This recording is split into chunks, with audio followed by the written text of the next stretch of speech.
नमस्कार दोस्तों। मैराथन में ये बहुत बार होता है कि आप ट्रेनिंग बहुत अच्छा से करते हैं, लेकिन आपका जो रेस एग्जीक्यूशन है वो एक्सपेक्टेड जो आप किए होते हैं उस हिसाब से नहीं रहता। आपका रेस एग्जीक्यूशन डिज़ास्टर होता है, वो अच्छा नहीं रहता।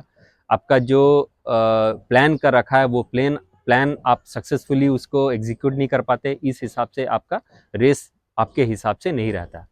ये बहुत कॉमन बात है। 2024 में पेरिस ओलंपिक में किपचोगे, एलिud किपचोगे जो कि सबसे फास्टेस्ट रनर हैं, इनके साथ 30 किलोमीटर में इनका जो हाइड्रेशन सपोर्ट था ये इतना अच्छा नहीं रहा। इनको बैक में पेन आया, जिस हिसाब से कि इनको जो ओलंपिक का जो मैराथन है उसको ड्रॉप आउट करना पड़ा।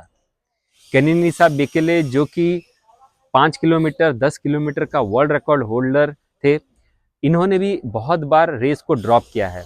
2017 में दुबई मैराथन और 2024 में वैलेंसिया मैराथन में भी इन्होंने एक डिस्टेंस कवर करने के बाद ये ड्रॉप कर लिए। तो आज के इस वीडियो में मैं आपको समझाता हूं कि ये ड्रॉप आउट क्यों करते हैं।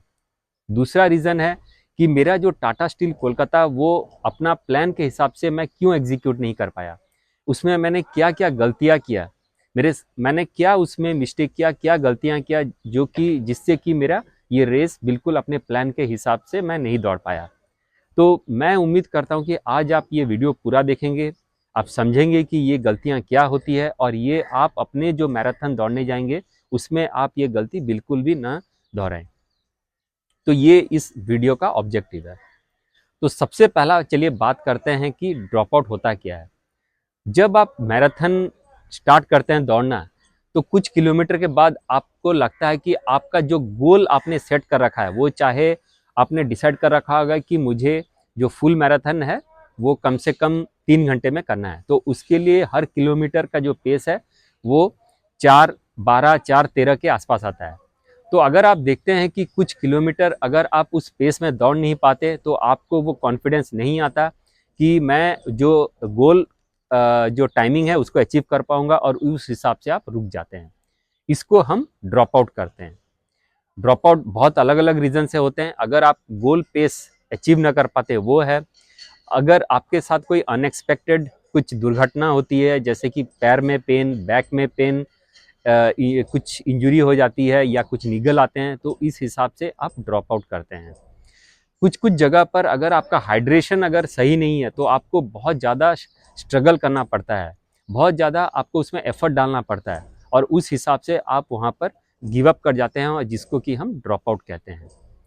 एक बहुत ही बड़ा रीज़न है जो मैंने पर्सनली देखा है कि जब आप मैराथन दौड़ते हैं, अगर आप एक पोडियम के लिए ट्राई कर रहे हैं और आपको लगता है कि आपका पहला दूसरा तीसरा पोजीशन नहीं आएगा, तो उस केस में बहुत सारे एथलीट्स वहाँ पर ड्रॉप कर लेते हैं।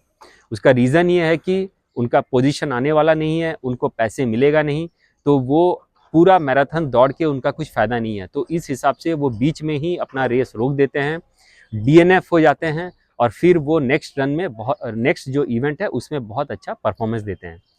तो द समरी में ये है कि वो अपना एनर्जी सेव करना चाहते हैं, वो दूसरे रेस में फोकस करना चाहते हैं, इनको ऑलमोस्ट जाता है कि मेरा जो गोल है वो अचीव होने वाला नहीं है, तो उस हिसाब से वो ड्रॉप आउट होते हैं। तो ये हो गया ड्रॉप आउट का कॉन्सेप्ट। अब मैं आपको अपना जो जर्नी है टाटा स्टील कोलकाता 25 किलोमीटर का उसके बारे में बताता हूँ। मैंने टाटा स्टील कोलकाता का जो रेस प्रिपरेशन जो था, ट्रेनिंग जो था, वो बहुत ही अच्छी तरीके से कर रखा था।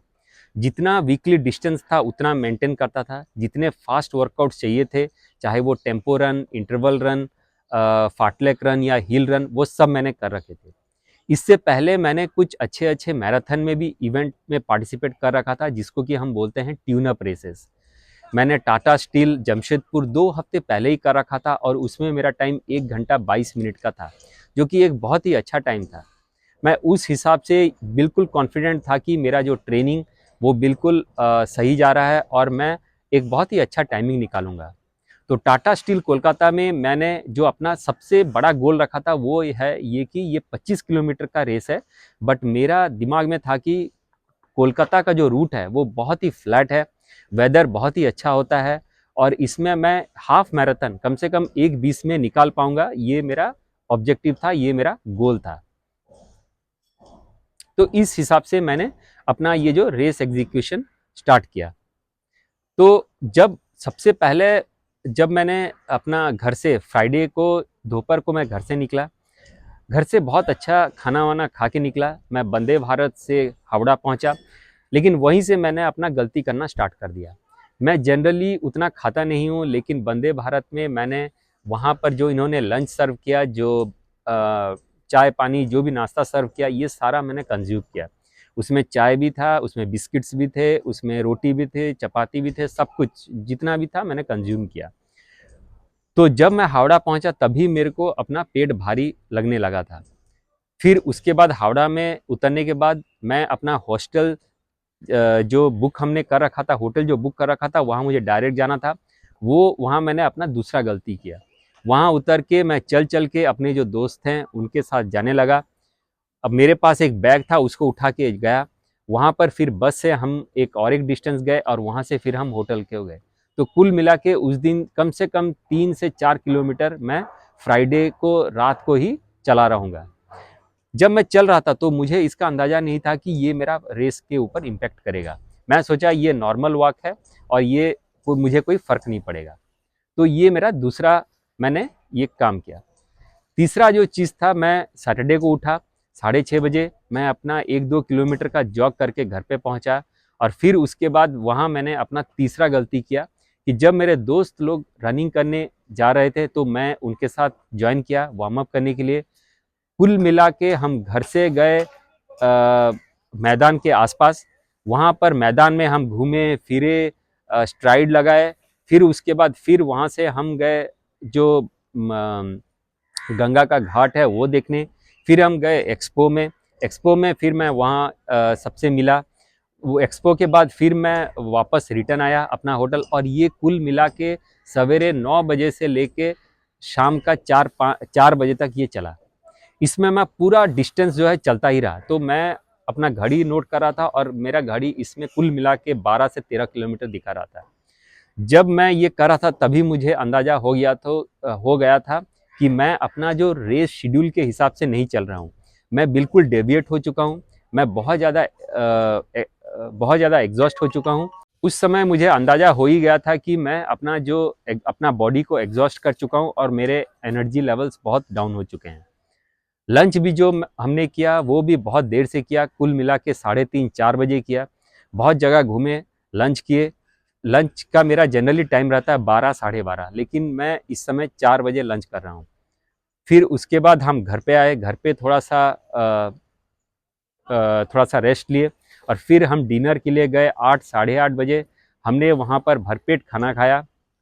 जो भी खाना खाया अच्छा खाया, बट मुझे ये अंदाज़ा था कि ये मैं गलत कर रहा हूँ, लेकिन क्योंकि दोस्त लोग साथ में हैं तो मैं अपने आप को रोक नहीं पाया और हमने भरपूर खाना खाया। तो रात का कम से कम 9:30-10 बज चुके थे तब तक। मुझे कहीं ना कहीं ये अंदाज़ा आ गया था कि मेरा कल रेस अपने हिसाब से नहीं जाएगा, क्योंकि मेरा पेट बिल्कुल भारी था। खाना बहुत ज़्यादा मैंने खा रखा था। मुझे ये अंदाज़ा था कि मेरा ये ब्रीदिंग में इश्यू होगा, क्योंकि ये मेरा बिल्कुल शेड्यूल है नहीं। तो इस हिसाब से मुझे ये अंदाज़ा हो गया था। अब आते हैं संडे का रेस का दिन। मेरे को सैटरडे रात भर मैं सोया नहीं। संडे को मुझे बिल्कुल भी नींद नहीं हुआ और मैं उठा यही कोई 5 बजे के आसपास, रेडी हुआ। फिर 2.5 किलोमीटर जॉग करके रेस का जो ग्राउंड है वहाँ पर पहुँचा और वहाँ पर बैग दिया और फिर मैंने अपना रेस स्टार्ट किया। जब मैं रेस स्टार्ट किया तो मेरा दिमाग में था कि मैं हाफ मैराथन 1:20 के अंदर करने का कोशिश करूँगा। 25 किलोमीटर का जो डिस्टेंस है वो अलग खेल है, बट मेरा दिमाग में था कि मैं 21 किलोमीटर कैसे 1 घंटा 20 मिनट में करूँगा ताकि मेरा पीबी आ जाए। मैं अभी ऑलमोस्ट 1 साल 1.5 साल हो गया, मैं यही 1 घंटा 21 मिनट, 1 घंटा 22 मिनट, 1 घंटा 23 मिनट में घूम रहा हूँ। तो ये जो रूट था बहुत ही अच्छा रूट था और मुझे बहुत ही अच्छा उम्मीद था कि मैं यहाँ पर 1:20 का कर लूँगा। रेस जब मैंने स्टार्ट किया तो मुझे पहला या दूसरा किलोमीटर में ही पता लग गया कि मुझे बहुत ज़्यादा एफर्ट लग रहा। मेरा ब्रीदिंग कम्प्लीटली 100% हो नहीं रहा था। मुझे दिक्कत हो रहा था कम से कम 3:55 का पेस पकड़ने के लिए भी, 3:50 का पेस पकड़ने के लिए। अगर आपको 1 घंटा 20 मिनट करना है तो आपको कम से कम 3 घंटा 347 348 का पेस पकड़ना रहता है। लेकिन वो पेस मैं पकड़ नहीं पाया। 1-2 किलोमीटर के बाद मुझे बहुत ज़्यादा एफर्ट लग रहा था और मुझे लगा कि मैं ये अब मेंटेन कर नहीं पाऊँगा। लेकिन ये रेस मैंने इसलिए किया क्योंकि मेरा ये प्रोकेम स्लैम था। मुझे यहाँ पर ये मेरा आखिरी रेस था इस एंटायर प्रोकेम स्लैम का, तो इस हिसाब से मैंने ये रेस फिनिश किया।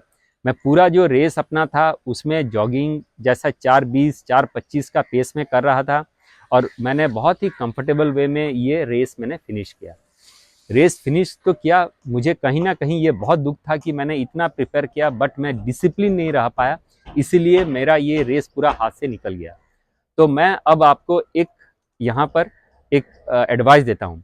डिसिप्लिन जो होते हैं दोस्तों वो 2 तरीके के होते हैं। जब आप अकेले रहते हैं वहाँ पर आप एक डिसिप्लिन मेंटेन करते हैं। कैसे डिसिप्लिन मेंटेन करते हैं?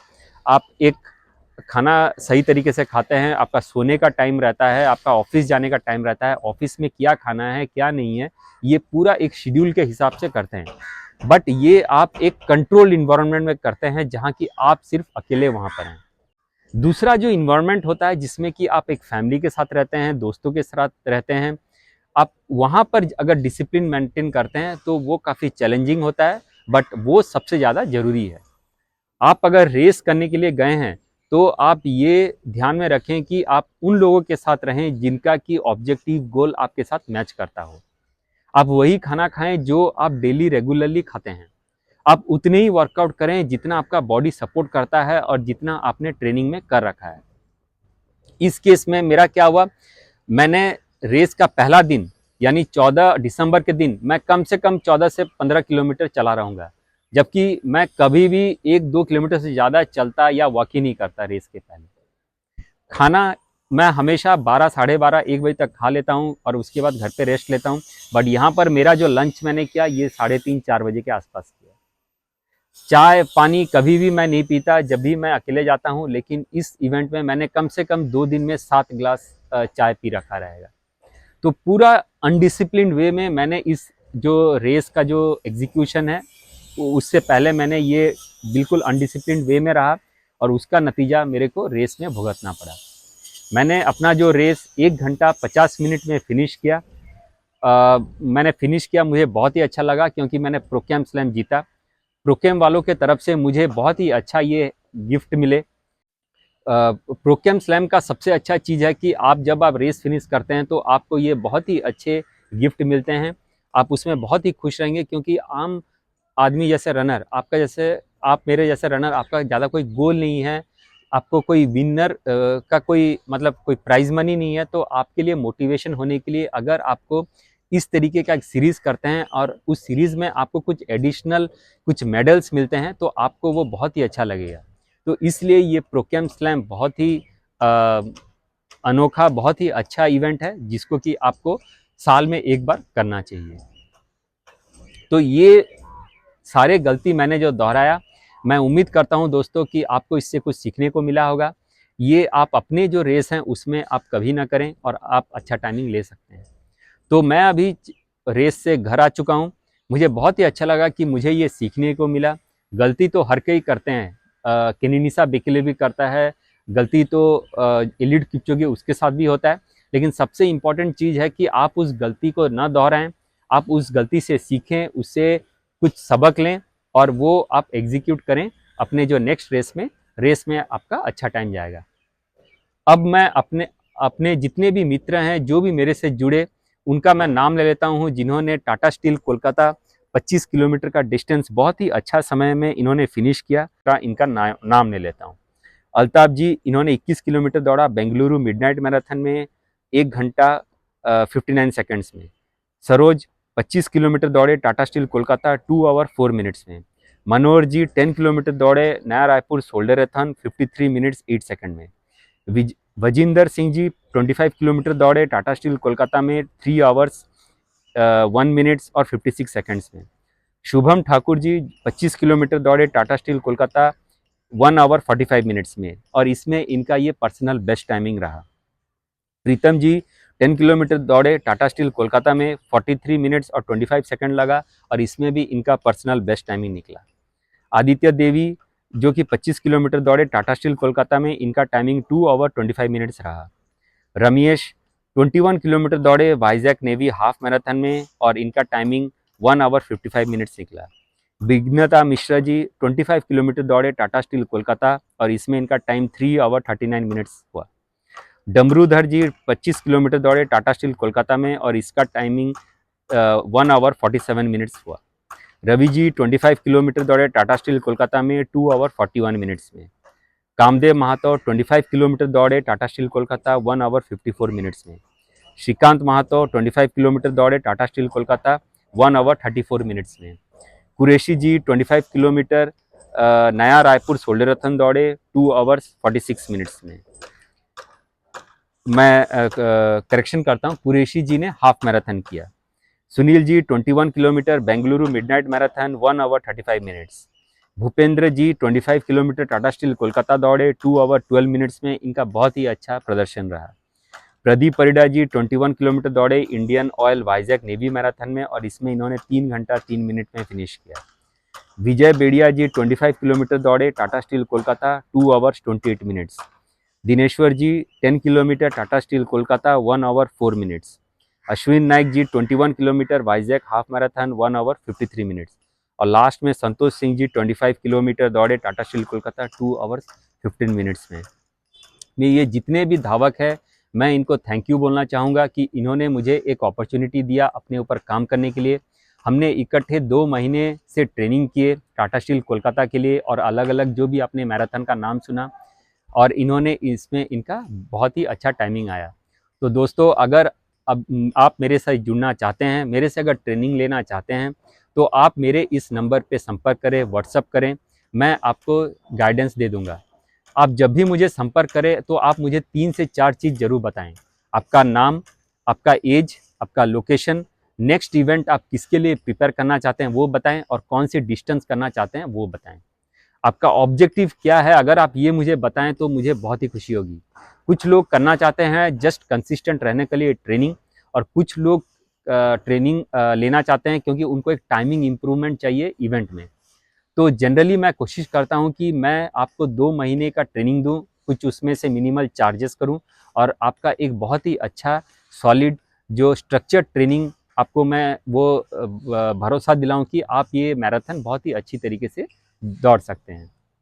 तो मैं उम्मीद करता हूं दोस्तों आज के इस पूरे वीडियो में आपको बहुत कुछ सीखने मिला होगा। मेरी जो गलतियां मैंने किया आप वो चाहे आप ना दोहराएं, उससे मेरे गलतियों से आप सबक लें, आप अच्छा अपना मैराथन दौड़ें और मुझे अपना कमेंट में बताएं कि आपने ऐसा कोई गलती कर रखा है क्या। नमस्कार।